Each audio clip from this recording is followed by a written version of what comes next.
Bom dia, nós vamos dar continuidade à Era Vargas.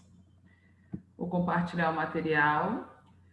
Na sexta-feira, nós falamos da Revolução ou Movimento, né? Eu prefiro o movimento de 1930. Depois falamos do governo provisório de Vargas.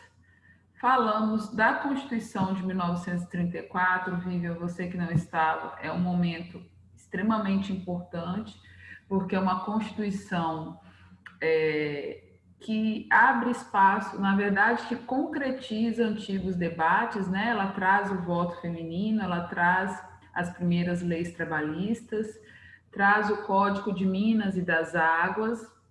Esse código é importante porque ele nacionaliza todos os bens naturais abaixo da terra no Brasil, né? E isso abre espaço lá na frente para que Vargas, na sua política nacionalista, crie aí as maiores estatais que o Brasil teve até hoje, né? Nós vamos falar um pouquinho mais disso em sequência. Terminamos a aula passada falando dos movimentos de 1936 e 1937. Então, só para recordar, né, nós falamos da divisão ideológica dessa fase do governo de Vargas, né, dessa fase constitucional do governo de Vargas. Vou voltar aqui um pouquinho para recordar com vocês, né? Porque o Brasil vivia os reflexos daquilo que o mundo também estava vivendo, né? Na década de 30, nós vamos perceber o nascimento dos grandes movimentos de caráter totalitário na Europa, né? Na década de 20 nasce o fascismo e aí na década de 30 os fascismos, né? Que são modelos de governo totalitários inspirados no fascismo, que chegam à Alemanha com o nazismo, à Espanha com o franquismo, em Portugal com o salazarismo, e vai se espalhando na Polônia, no Japão, né? E aqui nós vamos viver um momento de dificuldade política por conta dos interesses da burguesia brasileira também no momento do governo de Vargas, né? Como foi dito na aula passada, Vargas governou 15 anos de forma consecutiva, sem uma eleição direta. E desses 15 anos, 12 ele governou de forma autoritária, uma vez que os 4 primeiros anos ele não tinha uma Constituição, né? De 34 a 37 nós tínhamos uma Constituição, então ele ficou ali 3 anos submisso à Assembleia e à Constituição, né? Ao Congresso e à Constituição, só que aí, em 1937 ele dá um golpe de Estado e estabelece uma ditadura fascista que vai até 1945. Então, nós vamos viver aqui, mais ou menos, o espelho daquilo que acontecia na Europa, né? A Europa vivia movimentos operários, esses movimentos operários eram fortes desde a metade do século XIX.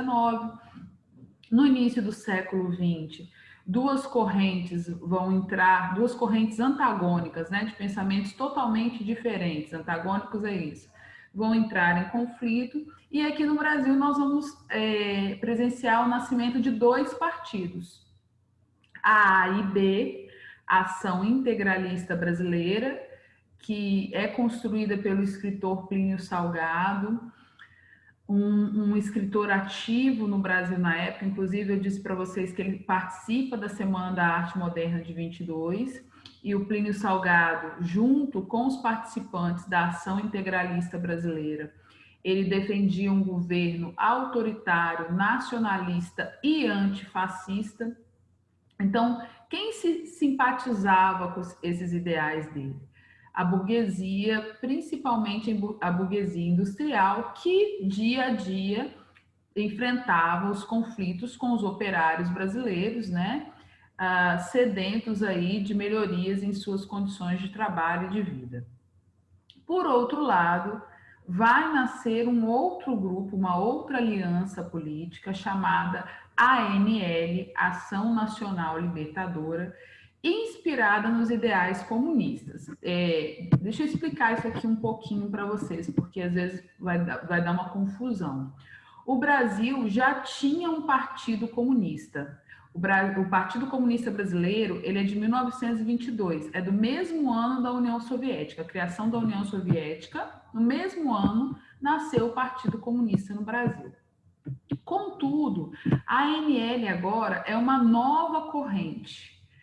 Ela é uma corrente que defendia um processo revolucionário que acabasse com as garantias da burguesia e das antigas oligarquias no Brasil.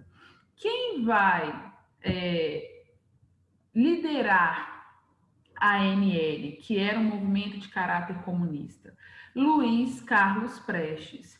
E Luiz Carlos Prestes foi um personagem da nossa aula aí há 2 semanas atrás, quando nós trabalhamos a Comuna de Prestes, o movimento tenentista. Então, quem era Luiz Carlos Prestes? Luiz Carlos Prestes era um antigo militar que fez parte do movimento tenentista, foi exilado, ele sai do Brasil e lá fora ele tem contato com as ideias comunistas. Inclusive, ele é treinado na Rússia, né? E é lá que ele começa a articular, pensar, planejar um movimento que tomasse o governo de Vargas, né? Lembrando que Vargas chega ao poder em 1930 com apoio dos tenentistas. Então, a ANL agora, mesmo sendo comandada por Luiz Carlos Prestes, é um novo Luiz Carlos Prestes. É um Luiz Carlos Prestes agora simpatizante dos ideais comunistas, né? Então, Luiz Carlos Prestes, o que faz? Ele volta para o Brasil com documentação falsa. Eu pedi, inclusive, para quem assistiu a aula na sexta-feira, para que assistisse o filme Olga, quem ainda não assistiu, porque aquele filme ele conta detalhes da era Vargas, ele conta detalhes da Segunda Guerra Mundial. E aí, durante esse momento, durante o desenvolvimento dessa ideia, desse desejo de golpe, né? Na verdade, ele queria uma revolução. Ele vem para o Brasil acompanhado de Olga Benário, e no meio dessa viagem eles se apaixonam e continuam articulando essa revolução, que ficou marcada na história como intentona comunista, uma tentativa que deu errado. Quando que isso aconteceu? Em 1935. Prestes era muito conhecido e muito querido dentro do grupo dos militares. Então ele acreditava que os seus amigos da época do tenentismo iriam apoiá-lo nesse processo. Então ele pediu ajuda nos quartéis do Rio Grande do Norte, está aqui, ó, de Pernambuco e do Rio de Janeiro. Porém, no dia, porque a ideia era começar o levante e tomar o governo desses lugares, depois marchar para o Rio de Janeiro e tirar Vargas. A ideia era essa.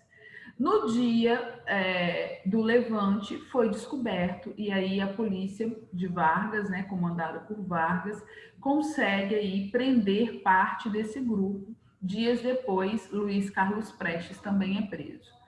Junto com a prisão desse grupo, toda a documentação da ANL foi presa junta, tá? E pessoas que faziam parte do grupo, além de ser presas, também foram torturadas para entregar a outras pessoas do grupo. Isso em 1935. Por que eu estou repetindo data? Pelo seguinte: Vargas foi eleito pela Assembleia Constituinte de 34 indiretamente. As pessoas não foram na urna votar por ele, foi eleito indiretamente. Foi a Assembleia Constituinte de 34 que o elegeu. Então, o que deveria acontecer? No final de 37 e em 38, no caso, né, deveria acontecer uma eleição. Então, seria o fim do governo de Vargas. Porque a Constituição de 34, além de não prever um vice, ela também não aceitava uma reeleição. Na verdade, reeleição na história do Brasil é uma coisa da década de 90, foi criada por Fernando Henrique Cardoso. Aqui não existia reeleição. Então, obrigatoriamente, Vargas deveria convocar uma nova eleição. Portanto, acabaria aí o governo dele. Só que aí o que ele faz? Em 37, ao invés de começar as convenções para indicar substitutos para Vargas e representantes de outros partidos que quisessem participar do levante, ele pega toda a documentação da ANL, que não tinha nada de demais, além de cartas trocadas entre eles, narrando os sonhos em relação a esse movimento. Ele pega depoimentos de pessoas que participavam disso tudo, junta, vai para a rádio, e aí a gente precisa falar um pouquinho da importância da rádio nesse momento, porque a rádio era o instrumento de comunicação mais importante, né? A rádio aqui era tudo, né? Além de ser um meio de comunicação rápido, ele era eficiente, né? Então, o que ele faz? Ele pega isso tudo, vai para a rádio e diz o seguinte, que ele descobriu, analisando tudo isso, 2 anos depois, que se ele convocasse uma nova eleição, o Brasil estaria ameaçado de vivenciar um golpe comunista. Então, se ele convocasse uma nova eleição, o vencedor ou o grupo faria um levante para tirar do poder. Portanto, para salvar o Brasil, ele não convocaria uma nova eleição. E sim, substituiria a Constituição de 34 para uma Constituição, uma nova Constituição que não foi votada, ela foi imposta, portanto, usa-se a palavra outorgada, que quer dizer imposta, né? Para afastar do Brasil o perigo, o monstro comunista. Esse período, essa fasezinha, esse movimento ficou conhecido como Plano Cohen, tá? Que, na verdade, de plano não teve nada, né? Da mesma forma que eu expliquei na aula passada, por que é diferente falar Revolução de 30 e Movimento de 30, eu vou explicar agora por que eu não gosto muito do termo Plano Cohen. Por que Marcela não gosta do termo Plano Cohen? Porque o Plano Cohen ele passa por cima de um aspecto constitucional. E, ao meu ver, se eu defendo que em 2016 o Brasil viveu um golpe, eu tenho que dizer que aqui nós também vivemos um outro golpe. Por quê? Passou por cima da Constituição de 1934, que previa uma eleição direta, independente de qualquer coisa. Então, o que Vargas faz aqui? Ele joga isso para o povo tinha medo porque a propaganda contrária ao comunismo era muito forte, nós estamos às vésperas da Segunda Guerra Mundial, para pensar nisso, né? Os Estados Unidos faziam uma campanha muito grande contra isso, a burguesia fazia uma campanha muito grande contra isso, e o povo, sem mal saber do que se tratava, morria de medo, vai lá e apoia, né? Tudo bem, Vargas. E aí Vargas vai lá e impõe uma nova Constituição, né? Aqui é a imagem dele falando na rádio, né? Justificando aí o que ele estava fazendo. E aqui mais uma Constituição. Agora, na formação cidadã de vocês, eu gostaria de lembrar que, né? Nós falamos da Proclamação da República em 1891. A nossa república é uma república menina, ela tem pouco mais de 130 anos, é uma menina republicana, e nesse tempinho só que nós trabalhamos, nós falamos da Constituição de 1891, da de 1934, e agora estamos partindo para uma terceira, a de 1937. A de 34 foi a que durou menos tempo, ela durou 3 anos. Essa de 37, ela vai durar até 1946. Então, ela dura aí 9 anos. Eu gosto de mostrar isso para que vocês não comparem a nossa história republicana a outras repúblicas. Nossa história é totalmente diferente. um país com uma história tão curta, que navegou por 8 constituições, sendo que uma durou uma noite, que foi a de 1823, mostra o quê? Uma fragilidade em seu processo, principalmente no processo de construção republicana. Porque quanto tempo tinha a nossa república aqui, gente? 47 anos, 48 anos, 3 constituições. Isso mostra o quê? Fragilidade. Sendo que essa constituição aqui era uma constituição baseada na constituição polaca, polonesa.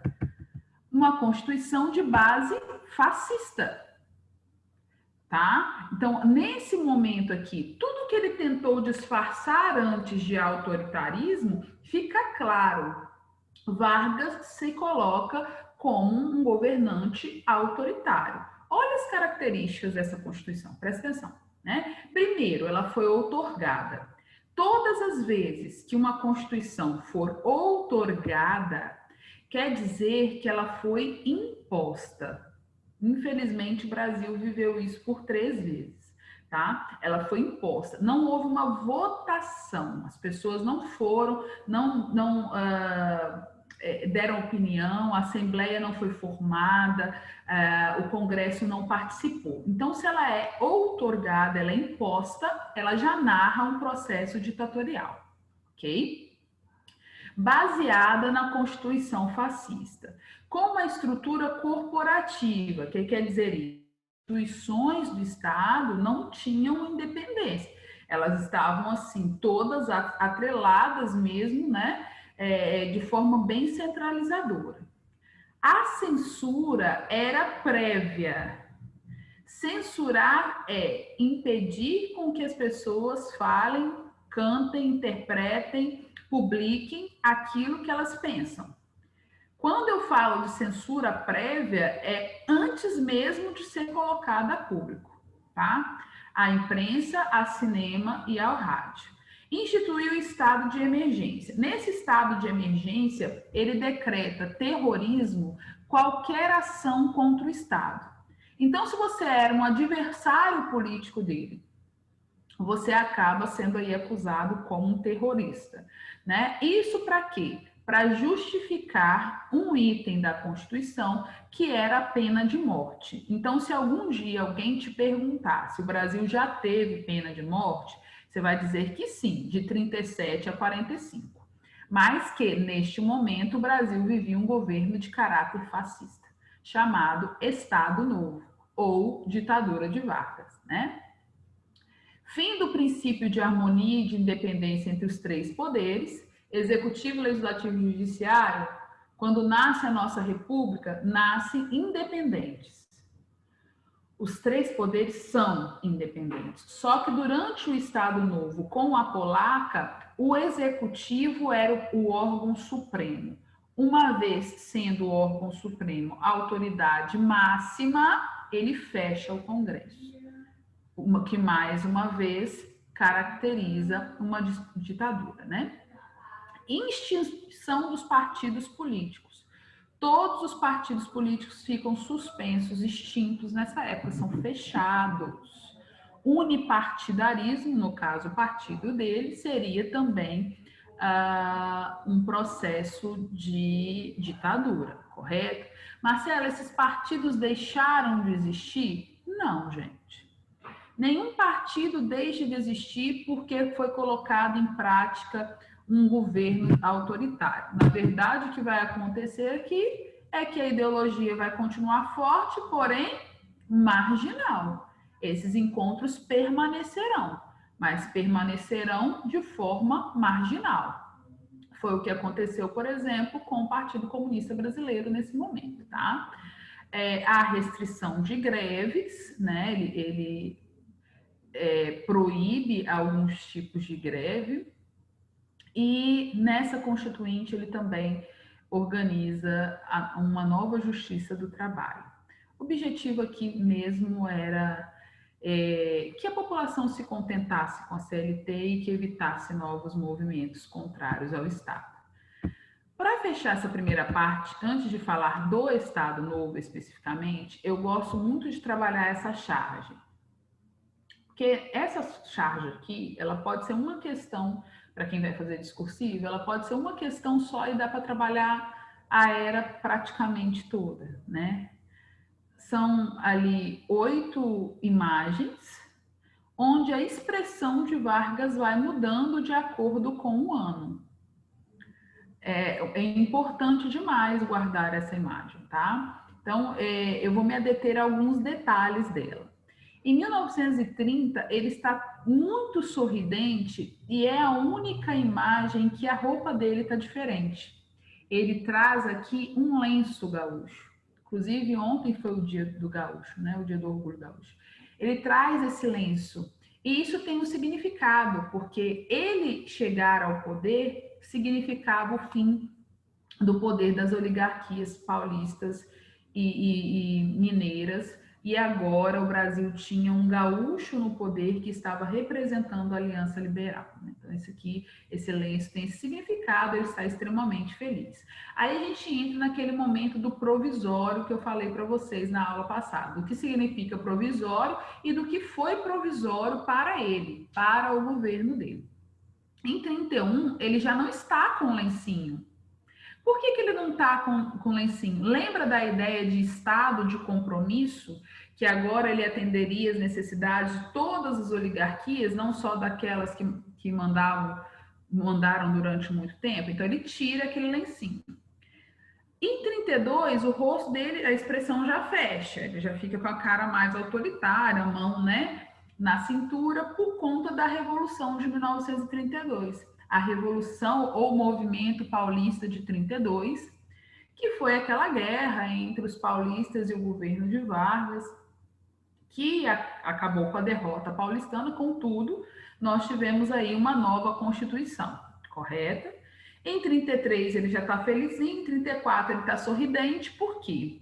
Apesar de todo o movimento da Revolução de 32, em 34 a mesma Constituinte que aprova a Constituição de 34 vai o eleger indiretamente. Estão lembrados disso. Em 35 ele sorri, em 36 ele fica irritado. E aí a gente precisa lembrar que 36 é o ano da intentona comunista, é o ano que a ANL tenta e não consegue um movimento revolucionário lá, liderado por Luiz Carlos Prestes. Ok? Em 37 a expressão fecha de vez. A expressão fecha de vez porque, como acabei de explicar para vocês, ele precisava convocar uma nova eleição, ele não queria isso, então ele dá um golpe chamado de Plano Collor.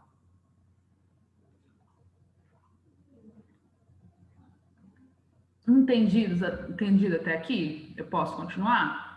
Eu dei uma revisada aqui, Natália, porque a Vivian não estava sexta-feira, né, para dar uma ajudada. Aí agora nós vamos falar do governo do Estado Novo, né? Observe a data, por favor, dura 8 anos, né? De 37 a 45. Então, nesse momento aqui, internacionalmente, nós vamos pegar os antecedentes da Segunda Guerra Mundial, a Segunda Guerra Mundial e o desfecho dela. Então, Vargas vai governar aí em 8 anos extremamente complexos para a história do mundo, né? Não só para a história do Brasil. Bom, lembrando que ele adota um governo fascista e uma das características do fascismo é o nacionalismo exacerbado. Então, aqui ele vai começar a dar início ao seu projeto nacionalista, né? A CLT, o Código de Leis Trabalhistas, as primeiras conquistas foram na Constituição de 34, ele vai ampliar isso até 1943. O Dia do Trabalho, que tradicionalmente era um dia de luta, ele muda essa configuração durante o governo dele. O Dia do Trabalho, ao invés de ser um dia que o operário ia para a rua lutar, brigar por direito, ele muda isso, ele coloca o Dia do Trabalho como um dia festivo, onde a imagem dele era uma imagem muito usada e adorada, tá? passa a ser uma data significativa, era o dia em que ele falava do aumento salarial, então as pessoas comemoravam aquela coisa. Olha um desfile aí do 1º de maio, como que funcionava, né? Há a criação do Departamento Administrativo de Serviço Público, o DASP, que mais tarde vai virar o INSS, a instalação da Companhia Siderúrgica Nacional, e aí começa o projeto nacionalista, né? Ele constrói a nossa primeira companhia siderúrgica, depois ele também constrói a Vale do Rio Doce, né? Que antes chamava-se Companhia Vale do Rio Doce, hoje não pertence mais ao Brasil, ela foi vendida, só se chama Vale, né? E a construção da hidrelétrica de Paulo Afonso. Daqui para frente, a gente vai ouvir muito falar em construção de hidrelétrica. Isso tem um motivo histórico também, tá? Porque, como nós estávamos correndo atrás da industrialização, isso precisava ser rápido, porque estávamos atrasados, o Brasil precisava gerar energia. Então, vai aparecer muita construção de hidrelétrica aqui, tá? A partir de agora, até o final da ditadura militar, civil-militar. Outra coisa que ele cria durante o Estado Novo é o Instituto do Açúcar, do Álcool, do Mate e do Pinho. Presta atenção, nós vínhamos de uma tradição governamental voltada para a produção cafeeira. Ele cria estatais e cria um instituto que foge daquilo que era de praxe no Brasil até então. Olha lá, Instituto do Açúcar e do Álcool vai atender às necessidades também do interior de São Paulo, mas principalmente do Nordeste nessa época, né? Pernambuco era uma grande produtora de açúcar, e mate e pinho das oligarquias do Rio Grande do Sul, dos grupos de produção de mate e de pinho do Rio Grande do Sul. Qual o objetivo da criação desses institutos? Potencializar a produção do mate, do pinho e do açúcar no Brasil, tá? As Forças Armadas passam a controlar as políticas estatuais apoiadas pela Polícia Política de Filinto Miller, que cria aí essa divisão que nós temos de Polícia Civil, Polícia Militar, Polícia Federal, né? A criação em 39 do Departamento de Imprensa, e é nisso aqui que a gente precisa focar mais. Por quê? Ele cria, 2 anos depois do golpe, né, do plano Cohen, que daí origem a essa fase triste da nossa vida, ele cria um departamento de propaganda e censura. Não era um departamento simples, passa a ser o departamento mais importante. Por quê?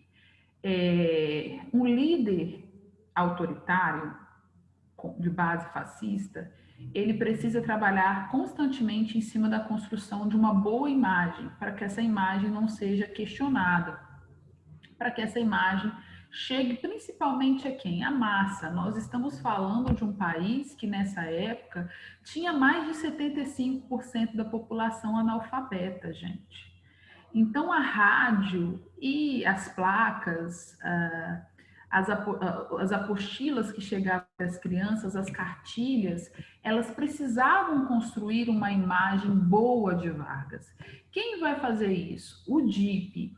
Quem vai censurar qualquer coisa contrária à imagem dele, a do governo dele? O DIP. E é o DIP também que na era do rádio, né? Nós estamos falando aqui do momento em que o rádio vai ganhar a grande expressão no Brasil, o rádio vai ser o principal meio de comunicação, é que ele vai criar a Hora do Brasil. A Hora do Brasil é um programa que existe até hoje. Mas surgiu assim da cabeça dele? Não, era uma coisa que Mussolini já usava na Itália e que vai ganhar corpo aí em todos os lugares em que as ditaduras foram concretizadas, né? A Hora do Brasil, a princípio, falava do quê? Do cotidiano do presidente, do que ele fazia, quais obras ele tinha visitado, quais decretos ele tinha assinado. A Hora do Brasil é um programa que existe até hoje. É um programa oficial que acontece de 7 da noite às 8 da noite, onde as principais notícias do Congresso Nacional e do Executivo Nacional são publicadas, tá? Então, dando notícias aí sobre os ministérios, decretos que foram assinados, obras que foram visitadas. Até hoje esse programa existe. Mas para que ele foi criado? Para aproximar essa figura, a figura de Vargas, da população na época. Então, o rádio era o meio mais fácil, mais rápido, mais prático e, com certeza, o mais consistente na época para poder se criar aí uma boa imagem. Alguma dúvida até aqui, fofinhas? Posso continuar? Posso? Tranquilo. Beleza, vou continuar então. Partindo de todas essas características que eu pontuei para vocês, lá na Constituição de 37, com a criação do DIP, agora a gente vai mostrar como que isso foi, assim, de forma mais clara na construção do governo dele, né? Marcela, você disse que foi um governo fascista, você disse que esse governo tinha na Constituição, dentre outras coisas, a pena de morte. Sim, mas eu também disse que tudo era previamente censurado. Então, boa parte daquilo que acontecia não chegava para o povo como deveria chegar, tá? Por conta da censura, ok? Então, aqui, o que nós vamos analisar, né? As prisões arbitrárias, torturas, assassinatos, prisões, políticos e pessoas importantes deportadas. Esse momento aqui é muito bem narrado em Olga, porque Olga foi deportada do Brasil em situação ilegal, tá? Autorizada por políticos brasileiros, por deputados, por congressistas, na época da ditadura de Vargas. Tanto é que anos e anos e anos depois, foi no início dos anos 2000, é que a filha dela foi indenizada por tudo que aconteceu com a mãe e com ela, né? Porque ela estava grávida de um brasileiro no Brasil. E Vargas entrega Olga Benaro à Alemanha e ela tem essa criança num campo de concentração. Eu até falei na aula passada, vou repetir. A Anita Leocádia Prestes, que é filha de Luiz Carlos Prestes e Olga Benaro, escolheu viver no Brasil, é professora de história, hoje já aposentada pela UFRJ. E ela só foi indenizada por tudo que aconteceu com a mãe, se eu não me engano, em 2006, 2007. Uma indenização de 100 mil reais. O que é 100 mil reais para uma pessoa que viveu anos num campo de concentração, nasceu no campo de concentração, foi tirada da mãe e sabe que a mãe morreu num campo de concentração, né? Isso é uma das várias histórias que o Brasil vivenciou nesse momento, né? Bom, em relação à Segunda Guerra Mundial, que é o nosso segundo tema, é o nosso próximo tema, perdão, nós vamos falar na sexta-feira, o Brasil se manteve neutro até 1942. O Brasil só entra na Segunda Guerra Mundial depois da entrada dos Estados Unidos. Então, dentro de uma linhazinha do tempo aí, Pearl Harbor é atacado em 41, os Estados Unidos entram em 41, o Brasil em 42. E a participação, Marcela? A participação do Brasil foi extremamente importante e ativa. Nós enviamos para lá 25 mil soldados. E eles foram extremamente importantes na tomada da Itália no fim do governo de Mussolini. Vou falar isso com vocês sexta-feira, que sexta-feira nós trabalharemos a Segunda Guerra, ok? Em 45, a Segunda Guerra acaba. E aí nasce o questionamento: se a Segunda Guerra foi uma luta contra os estados totalitários, o Brasil envia soldados, acaba com o governo totalitário, o Brasil vai continuar com o governo totalitário? Porque a participação do Brasil na Segunda Guerra foi uma coisa contraditória. E aí Vargas é pressionado por vários partidos a renunciar, tá? Por outro lado, alguns grupos que o apoiavam queriam que ele continuasse, só que com uma constituinte, por isso queremismo, a expressão aí embaixo. Mas não deu certo, a pressão fez com que ele saísse. Só que Vargas sai dizendo que voltaria e voltaria nos braços do povo. Mas baseado em que se ele era um ditador? Nas conquistas que ele propôs para os operários durante a sua era, que apesar de ter sido 12 anos consecutivos de governo de caráter autoritário, foi um período em que o trabalhador brasileiro mais teve conquistas significativas. Ok? Tem uma fotinha minha aqui com ele, mas tem outro conteúdo lá. Ah, não, essa aqui não é minha com ele, não. Essa aqui é lá na porta do quarto onde ele se matou. Quando a gente estudar populismo, eu vou mostrar para vocês. Olha como é que a Marcela era. Essa aqui é lá dentro do Palácio do Catete. Aí lá em populismo, eu vou mostrar para vocês o quarto onde ele passou os últimos dias, a arma que ele se matou. Eu estudei lá uns dias. Sei um pouquinho desse palácio. Alguma dúvida, amadinhas? Não. Não? Então vamos fazer assim: sexta-feira a gente passa para a Segunda Guerra e depois a gente volta para o Brasil, tá bom? Beijinho. Ok. Tchau, tchau.